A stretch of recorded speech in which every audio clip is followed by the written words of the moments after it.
Welcome to the Harbor.Church podcast, everybody. We're here doing a second helping. Each week we get together, sometimes with you, Pastor Josh, sometimes with others, depending on what goes on.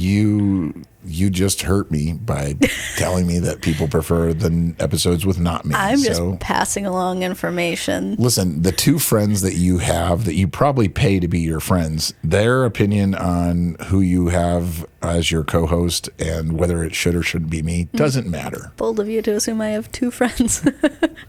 I was going high. I was like, one friend. I was like, no, give her credit that she might have two people. Super generous of you. That she would be. Well, each week we discuss the sermon. I hope you say nice things about it. To other people? Yes. Oh, or about the sermon today. Is that what you're saying? To you and your two friends is what I was talking about. Yeah, is that me what and my, honestly, one friend. You and your one friend, when you discuss, you're like, hey, my one friend doesn't like it when you're on the episode. My one friend said she'd prefer it to be just me by myself. She said, more of Katie, less of monologues.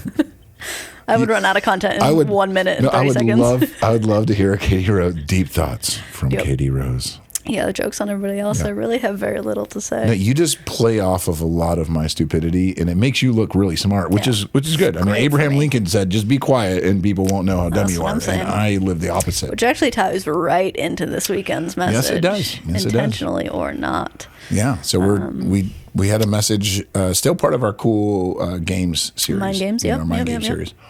But definitely a different tie-in. Like, I honestly, when we wrote that message or wrote the game, I was thinking a different path for that message based off of some stuff I had been doing in my devotions, and I thought, like, God might be taking us that way. And then he brought it back to, like, a conversation about, like, our language, our verbiage, our speech, and how we communicate. So it was a fun take, because throwing animal crackers into a fishbowl doesn't feel like it would have anything to do with. Yeah, not an immediate tie-in, but once we got into it, it was fun. It worked on a lot of levels. It was very cool. So if you missed the message, you should go listen to that first in order for this conversation to make sense. How applicable that, like, man, I'm trying to get something to land, and often it doesn't go the way I want it to, and that's how most people's speech is. Like, I thought I was communicating one thing, and I didn't end up communicating that at all. Yes, absolutely. You describe most family fights. Yeah. It's somebody not saying the right thing. Yeah. Or the thing I thought about the least is the one that really stuck. Ooh, yeah. Yeah. Unfortunately. I was just trying to make a point there. The really heavy stuff is the one you ignored, and the light comment or the backhanded comment that I didn't mean to have that much weight is the thing that crushed you. Yeah. Or is going to be a struggle in our relationship for a while now. Yeah. To kick things off, I know you did talk about this in the sermon, but from what I know of you, I imagine you didn't get to say everything you wanted to say about it. So is there anything more you wanted to say about the idea that the way we speak, our words, the control or lack thereof that we have over our mouths is a spiritual problem far more than it is a practical one? Well, I know that people hear messages like that, and it almost feels like a talk from your mom when you were getting on the bus as a kid to go to school. Watch like, your language. Don't say anything bad. And I think people just like write it off that way. It's in the 10 Commandments. If you read in Proverbs, it says there's 7 things that God detests, and half of them have to do with how we talk to each other. God is way more concerned with what's coming out of our mouth and what our speech is indicating, and what it, as Jesus says, what it's revealing about what's actually going on in our heart. Yeah. Than what we do. I'm probably the chief of sinners here. Like, we give ourselves a pass when we don't speak in a way that Jesus would have spoken, and we have a million reasons for it. A lot of excuses, right? Like, well, I'm just a sarcastic person, or I just was angry in that moment, or, oh, it's not that big a deal, to talk this way, or they know I'm joking, or whatever excuse you make. It's usually because you're speaking in a way that Jesus never would have spoke. Yeah. Yeah, Steph, and I do think it's an easy topic to write off, because whether you've stepped foot in a church or not, ever, everyone's had some kind of a conversation of, like, use your words wisely, and well, if you don't have anything nice to say, don't say it at all. All good advice. Sure. That we largely ignore. And but we act like it's so optional. Like, I could be better, but I don't have to. Like, it's like I could lose weight. I could I don't know, go volunteer somewhere. It's like we treat it so conditional, so optional. We're very aloof about how we actually are willing to discipline ourselves. And I said on Sunday, there's 500 passages. Yeah, God treats it like a priority. That talk about, our mouths or the heaviness of our speech and the consequences of saying the wrong things. Yeah, basically. Or failing to say the right things. Yes, that too. Yeah, which was it. I really loved that closing point. So I know you got a question you want to ask me, but I want to ask you first. Okay. Since apparently I talk too much and everybody wants to hear you talk or something. I never said that. Some bull crap like that. Here's a question for you when it relates to, and I'll even say, what I said yesterday, I only had enough time to put it out and then I had to move on. And so I challenged our church to avoid saying things that are untrue, unkind, and unhelpful. Yeah. The Bible talks about times where Jesus and other godly people rebuke sin and rebuke sinners and some of their actions. You can find instances where the key character has a conversation, whether it's Elijah on Mount Carmel with the false prophets of Baal, whether it's Paul standing in court in front of the religious leaders, Jesus talking to the Sanhedrin or the Pharisees, out in the street, where their words would definitely seem unkind. They were not flattering. So how do you equate that? Are we allowed to have unkind speech, or were those guys sinning? Were those guys acting in opposition to God's best when they spoke down or critiqued or however you want to look at it? They basically, they were not polite, not nice, not kind words to other people. How do you balance out, you know? I would say in those examples that you list, and I'm sure there's more. Oh yeah, there's a bunch. Biblically, there's plenty. The common theme that comes to mind for me is that those people who were speaking in ways that we might deem unkind were doing it for the glory of God. Especially by today's standards. They would be considered so intolerant. Yes. I'd say they were doing it for the glory of God, not for themselves, which is a very key point to me. Like, generally, when I'm tempted to be unkind, I'm not taking up a mantle on behalf of the Lord. I'm just like being a jerk. Give me an example. Like, in my own life? Use me as the recipient of the unkind words. What's the difference between Katie being unkind to Josh because Katie is in a bad mood or whatever, versus Katie who is acting in the Holy Spirit and is being who, like, you're acting as God's called you to act, and it still, to me, feels unkind. Like, what's the difference? Because my reception is Katie was unkind both times. Yeah, what's the difference for me in my heart would be my motivation. Okay. Like, am I speaking to you unkindly because I'm personally bothered by something, or like it comes up against me or my ego or whatever? Or is it because you are doing harm either to the name of God or God's people and clearly acting in a sinful way that if it goes unchecked, more harm will come? Okay. Does that make sense? Yes. So I'm not just, like, if I was just protecting myself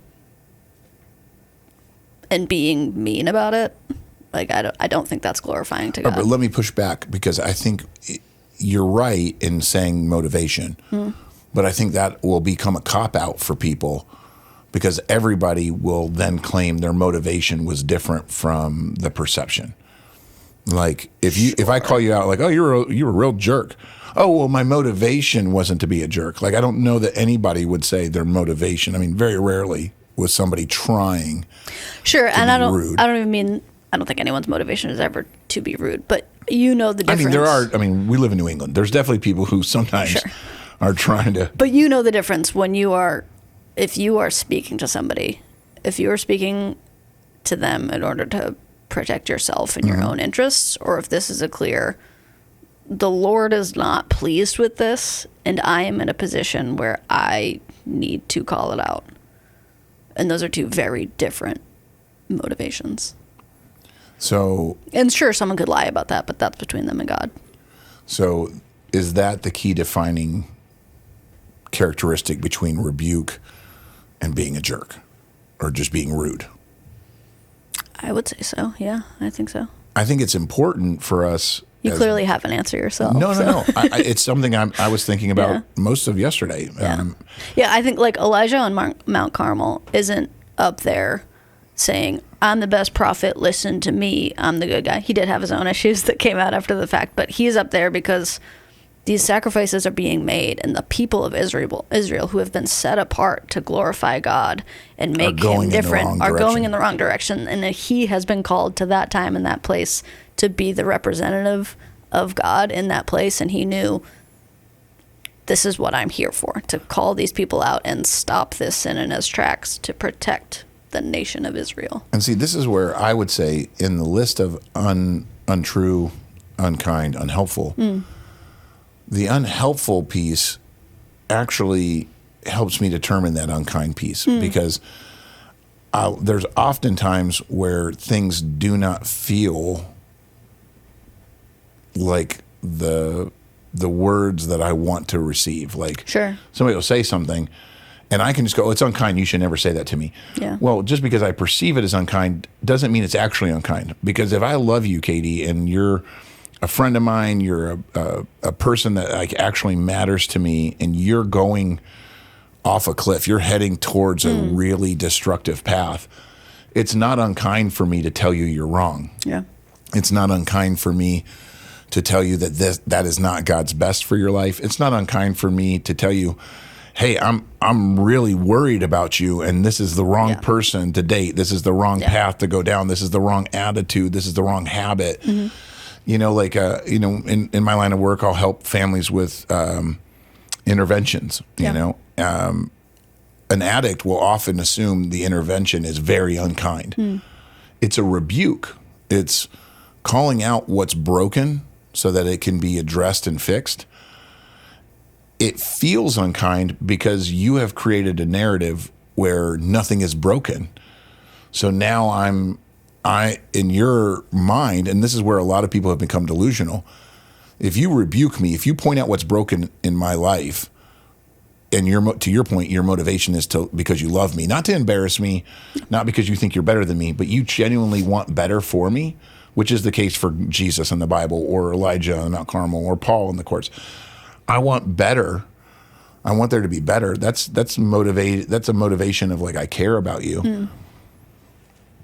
But you have in your mind built up this thing that I'm not broken and what I'm doing is good. Sure. Now to hear somebody else say, no, that is broken and it's not good and it's not going to get the best results, then my knee-jerk in my flesh reaction is, well, you're just being mean. You're unkind. And I think that's a subject or a way I would love to have wrestled with it more yesterday in the message. Yeah, it doesn't have to feel good to be It doesn't kind. have to feel good to be good. In fact, it's unkind to let those things keep going. Truly, if you care about the person. The words that are often the most unwanted by me are the ones that are the most needed by me. And I think that's kind of the battle that parents have. The kid doesn't want to hear the discipline. The kid doesn't want to hear a correction or critique, but often that's what they need more than they need false praise or a condoning of their sin. I think the woman caught in adultery who was about to be stoned, in her mind, she probably wanted to hear that Jesus thought that she was doing good or that she was okay. Sure. What she got was him saying, I'm not going to condemn you. I'm not going to stone you. But also, stop sleeping around.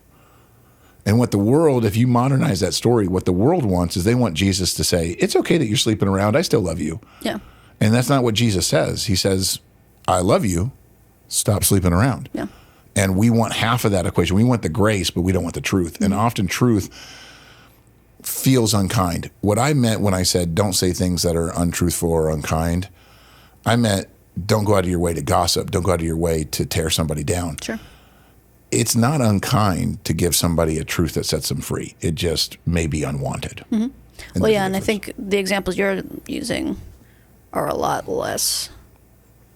It's not like a prophet speaking to group of people from a place of authority. What you're talking about is a lot more relationship based. Like, you need to love and know that person enough to be able to speak that truth into their life. Very few of us sit in a position like you do, where you have been called to be a shepherd over a group of people, and that is a little different. Yep. Like, I don't know that the average person should just be going up on a mountain and be like, y'all are sinners, figure it out. Right. I don't know that that's going to go as well. I think this is a much more, probably one-on-one is probably the best application. And that's where, if you really love that person, you've put in the work ahead of time. They already know you love them. The relationship is there where you can, in kindness, say some hard truths. I would say another example, I think it's almost always going to be one-on-one. On occasion, we have a guy in our church that was telling me he basically set his family down and had a family discussion about some things that was unhealthy in the family and some habits that needed to be changed. And I can see that be a little bit more of a group setting, but rarely is this going to be a group setting. Right. An intervention or, like a family meeting is probably the max that the average person is going to have.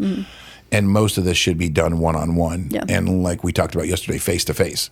Me going and telling Bobby all the things that's wrong with you doesn't help you. That's actually counterproductive for him and I to have a conversation about your faults. Not solving anything. It's gossip and slander. So that's not, I'm helping. You're actually sinning on multiple levels. So. Yes, and hurting Bobby in the process too. Like, now you've made him party to. Yep. Brought him in on your stupidity. Yeah.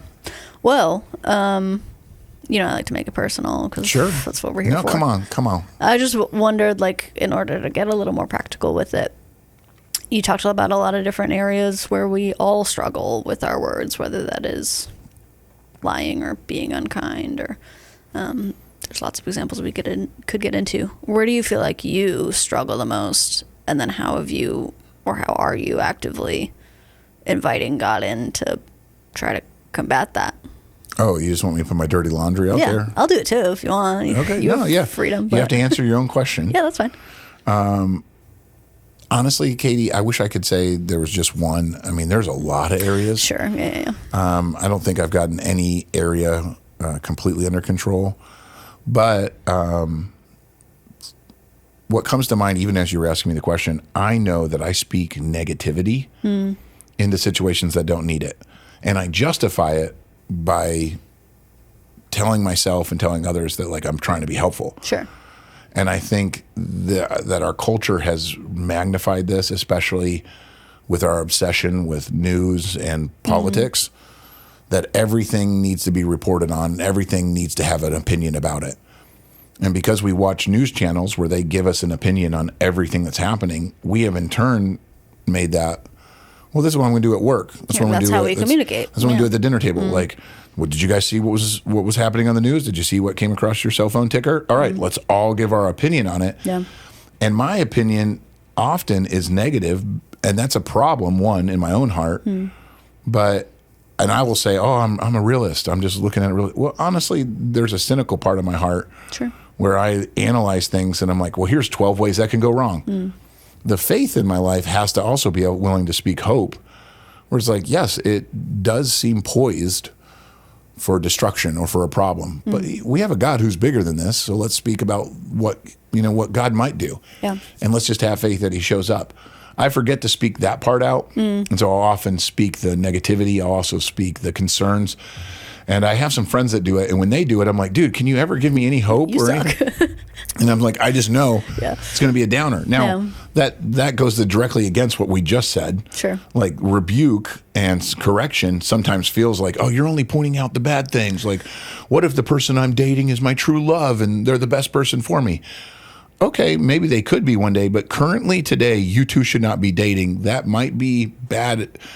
That might be hurtful for you to hear, but I don't mean it hurtful. I'm just trying to give you truth. Yep. And so there is a give and take to this. Yeah. Like we just talked about, there needs to be somebody who can speak truth into your life, even if that truth is hard to swallow, tough to take.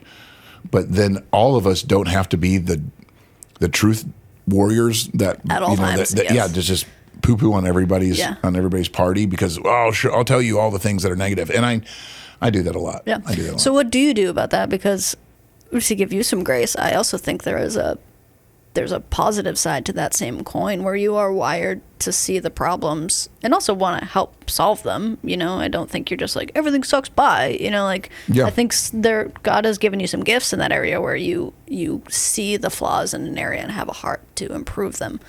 So how do you thread that needle? Not to say you have it nailed by any means, and I don't expect that of anyone, but no. How do you thread that needle of leaning on the good side of it that's a gift without being a Debbie Downer? So I feel like I've made more traction in this in my family and at work than I have probably with my friends. And a couple of my friends called me out on it recently. And so I'm trying to incorporate it. I forgot that area, That also counts, yeah. But and that's the thing, you got to work on, if it's your speech, in separate zones, there's a lot of different ways this might happen. But what I've been trying to do, and you're right, I'm got a lot of work to go. But I've been trying to, when I see a problem, make sure I'm talking to the person, if we were talking about an event that you're hosting. Sure.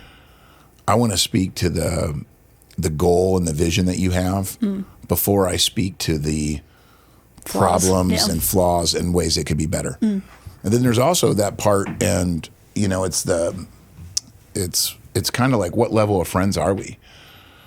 Are we the level of friend that if you are going to screw something up, it would hurt you more that I saw it and then didn't help you? Okay, then I just need to get past, hey, the next 5 minutes of a conversation with Katie are going to be awkward. Unpleasant, yeah. Now, when it comes to my children, I have a responsibility that as much as I want them to like me, God gave them to me so that I would parent them, and them liking me is not my top priority right now. Yeah. And so I need to have a conversation that they will not enjoy, but because I love them and I'm trying to steer it towards them. And even then, as a parent, I still have to be considerate of and gentle with the rest of who they are. My goal isn't to crush them. Yeah, you can't just steamroll. Yeah, and I think a lot of people use, I'm telling truth, so it's okay. Like, no, you have to deliver truth in a way that doesn't just, to your point, steamroll, run over somebody and leave them there. And you're like, well, they're shattered and broken and crying in a puddle. But, I told them the truth. So sorry your birthday party sucks. I did my job. Well, bye. I think if you are like me and you're listening and you struggle with maybe seeing the problem, and I appreciate what you said. I've learned to not throw that out with the bathwater, that God has wired me in a way. And you need people on your teams like me who can see potential dangers. Yeah. If everyone's just fully optimistic, then you're naive. Things probably going to suck. Yeah. Like, you need to be able to look at potential problems and go, man, what if we put up a barrier right here so that doesn't fall off there? And what if we did have this set up? But if you're like me and you see the negatives, surround yourself with some people to help you get a different perspective. And then make sure that you don't only speak to the side that's there. Like, keep coming back to the vision. Yeah. Like, the vision for Katie's birthday party isn't that nothing goes wrong. Like I have to find everything that could go wrong and I point out. Like, you want your guests to have a fun time. So let me keep coming back to, like, let's have a fun time. And then I can speak to, okay, what about the safety, or what about the timing, or what about the consumption of food, or the need for bathrooms? Like, it's okay to have the unfun part of it, but if you throw a killer party and there's no bathrooms, that actually hurts your party. And if you really care your guests have a great time, then me coming up to you and going, hey, the streamers are amazing and the music is on point, but there's no bathrooms, or we've run out of drinks, or whatever. You need that counterbalance. Yeah. And I think if I have to know, once again, are we the level of friends where the thing I'm seeing will actually hurt you more that I didn't tell you? Because if we're not that level of friends, nobody wants to invite somebody over to their house. And it's like, hey, come over to my house, person I don't know, be a guest at a party, and then have you come by and like, I don't like this, and this is actually it's sort of a not my circus, not my monkeys. Yes. And let it go. And that's where you're just going to have to back out. Nobody asked you, right? And your opinion isn't actually helpful in this matter, right? Even if you're right, and that's the hard thing for those of us that were like, well, I see this. Why aren't they asking me? Because I could totally help them. Well, that's kind of on them. Not my responsibility. It's not your job to go and point out everything. And by the way, I'll just admit it for all the people listening that have this problem. Just because it could be a problem doesn't mean it will be a problem. And so it's like, I saw a bunch of potential threats. Okay, good. But did you realize that out of the 50 potential threats that you saw, only 3 of them happened? Right. You don't have So to you had a whole bunch live in of fear. yes. You don't have to live in fear. You don't have to be ramped up in anxiety, and you don't have to carry that burden of like I have to fix everything. I don't. Yeah. So what about you? What's Well, wait, your? I have one more follow-up, and I promise we'll get to on. my issues so Yeah, fast. big cop out. No. But I think this is relevant to the listener. This isn't even really a you thing so much in the way that you're wired, but something I see just in a lot of people. I think mostly in marriage. Okay. How do you balance that when it comes to your relationships? I think we can all agree that we see the most flaws and even sins in the people we're closest to. Yep.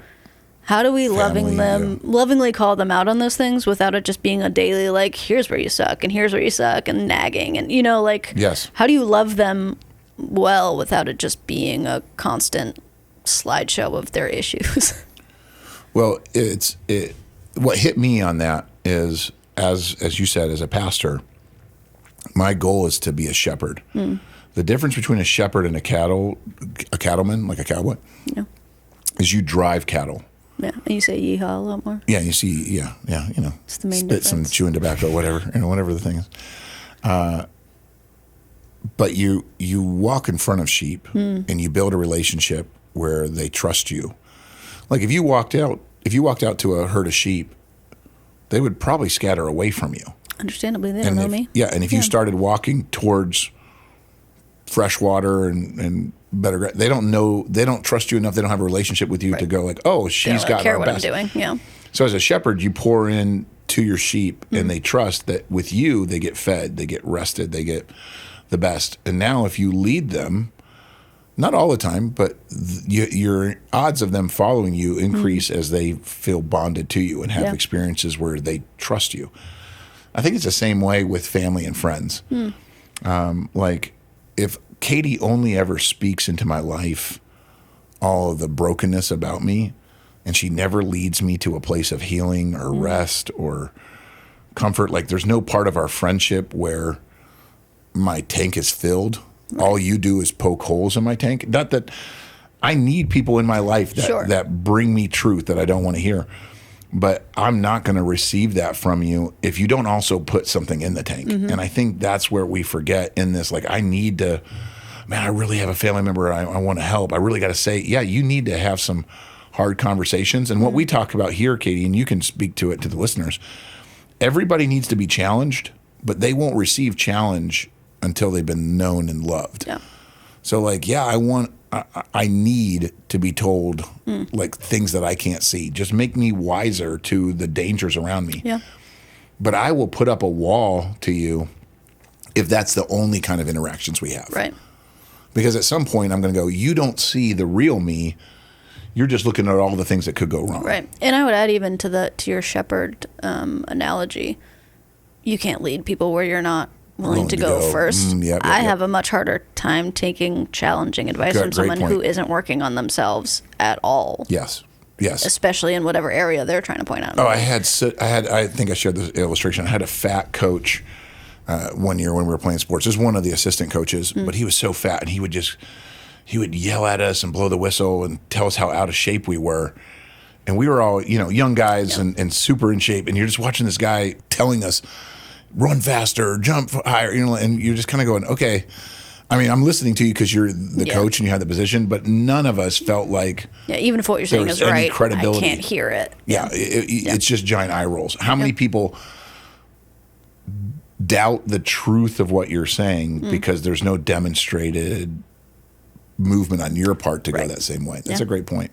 And that's the difference. You can drive cattle, but it's that you're always going to be pushing. You're always going to have to break out, the whip. You're going to always, there's no relationship. Yeah, there is no relationship. And I don't think that's what God's called us to have. I know you said family. I think it can apply to a lot of relationships. Workplace, whatever. Yeah, that's good. Yeah. So, okay, go ahead. Yeah. I do want to know, I know we talked about my issues. Where's your My turn. Where's your verbal discipline lacking? Yes, I think what stuck out to me this weekend, is probably something you want us to talk about and maybe just didn't get a chance to. For me, I think it is less the actual words being said than the tone of voice in which I am speaking them. Because on paper, I think a lot of my less gold star conversations, if I wrote out a transcript, it'd be like, yeah. Yep. I'm not like cussing people out or saying anything wild, but I can know in my heart, either in the moment or after the fact, like that didn't come across loving or kind, which usually for me is born out of like stress or distraction. Like if I've got 50 other things on my brain and you come up to me and ask me a question, I'm a lot more likely to be terse and dismissive. Yeah. Which I know in my heart is not because I don't love you, but there's 100 other things in my brain that I'm thinking about, and I don't even have room, which is an excuse. It's not real. But I feel like I don't even have room to think about the way I'm talking to you right now. I just got to say Let's it and go. Let's get it done. Well, they say that the vast majority of communication is nonverbal. Like you say way more in like your eyes and your body posture, and then let alone tone or delivery. And those of us that are a little bit more sarcastic, that also gets in the way sometimes because it infers a meanness that we didn't intend. You know, a lot of that. You're absolutely right. And how down to business can we get? There's that mentality of I've already thought about this long enough that I don't really have the time to walk you through it. Yeah. Just take what I'm saying and go. And how that comes across is I don't care about you. Yeah. This is just blunt to the point. Yeah. Let's go. Which Jesus knew everything and had certainly thought about everything that was ever asked of him thoroughly and knew the answers, and yet was never hurried. Yeah. He had a much more important mission than I ever will, and yet he took the time to walk people through things and speak to them gently and kindly. That's such a good point. So I don't have a good excuse in that. It's just the reality of the situation. I would also say maybe a kind of different one that came to mind for me when we were talking about telling the truth was less like blatant lies to protect myself, though that's certainly a thing, and I think it's where most of us tend to lie, is when you feel like you're going to get in trouble or get called out or something. Let me just say something slightly not quite true. What's it mean, Shane? Yeah. But for me, what came to mind, like the fourth or fifth time I heard the message this weekend, I thought about that when I was watching you watch the same clips I was watching. I was like, poor Katie. No, but it's good. It gives me a lot of time to reflect, and it gives a lot of room for God to speak to me about different things that I don't think I would get. Yeah, I mean, if there's one person that needs to hear a bunch of messages on changing their speech, it's you. Yeah. It's absolutely you. But I was thinking about telling the truth. I think I tend to get maybe sarcastic, or like I pretend like I'm joking, not even consciously. It's not a conscious pretending that I'm doing, but like I will present something as a joke in order to hide the actual vulnerability that's underneath it. Yep. Like you can deflect with humor a lot. Yes, like where the best example I can think of off the top of my head is like we're hanging out, and we don't hang out very often, and it's like our one chance to spend time together, and you're on your phone. Like I'm probably like make some stupid joke about it, because I'm not willing to be honest enough to just say like, hey, it kind of hurts my feelings that this is what you're doing right now. Yeah. Because like that takes bravery for me to say that out loud to somebody, like, hey, this is hurting my feelings, and I know you're not like doing anything wrong, but this sucks. I don't want to have that conversation, so I'm just gonna be like, your phone's dumb, put it away, like get off TikTok, like I'll say something to deflect. And I felt challenged by that, by God. That's to be like, point. You need to, honesty is not just telling facts. It's like being willing to be honest about who you are and what's going on underneath the surface. The why is maybe the harder part to be honest about. Yeah. What you're saying. Like Kaylee and I had a little snip, like a little back and forth, like ugly kind of little tiff, whatever you want to call it. And I was hurt because I didn't think that she really wanted to be doing the thing that we were doing, and that she was just placating me. But rather than say, hey, like, I thought we were going to do this together, and I thought like we were both into this, and I don't think you're really into it. Yeah. And it was just hanging out and watching a movie. And she was like, yeah, I don't really care, but I want to be with you. And I'm like, well, that hurts my feelings. I thought we picked this together. I thought it's dumb. I admit it's dumb. It's reality. But rather than say like, hey, this is where I'm feeling, and this is why, I was just like, man. And I just was like, well, why don't you do that? And I just like kept I kept throwing the jabs out there to like poke her. to which does not make her want to be more a part of the moment of like, No, let's cuddle on the couch. Well, cattle mentality, right? It's like, if I just stab you enough, maybe you'll do what I want you to do. Prod to go. It's ineffective. It is. And we all know that. And yet our words tend to be the shocker to like move somebody than it is more the like, hey, let's be honest. But that's the thing. I can attack the what you're doing. I don't really want to address the why I feel this way. Yes, yeah. Because often it's embarrassing. Well, I think it shouldn't be. Yes, but that's the whole part of like, let's have the conversation that peels back the layers. Because if all we ever do is talk about the surface thing, and that's what I really want for our podcast, is let's peel back a layer of what was being said to like get at like what is hard to say. It's easy for me to get up and say, like, I'm gonna stop swearing. I'm gonna try to be better with my mouth. You know, I'm gonna have better conversations, kinder things, whatever. Cool. That's real vague, and you won't be a different person tomorrow than you were yesterday. I mean, you can have intentions. Yeah, but what are you actually going to do? Yeah, let me actually put into place a willingness to say, hey, I want to hear your side of this. I want you to go first because I want to know what I'm missing. Have any of you, and Katie, you know, this is I think you've I know in some of your coaches and some of your relationships, and you know, mentoring. A lot of our listeners probably don't. But had a conversation similar to, I give you permission to speak into my life, even the things I don't want to hear. Yeah.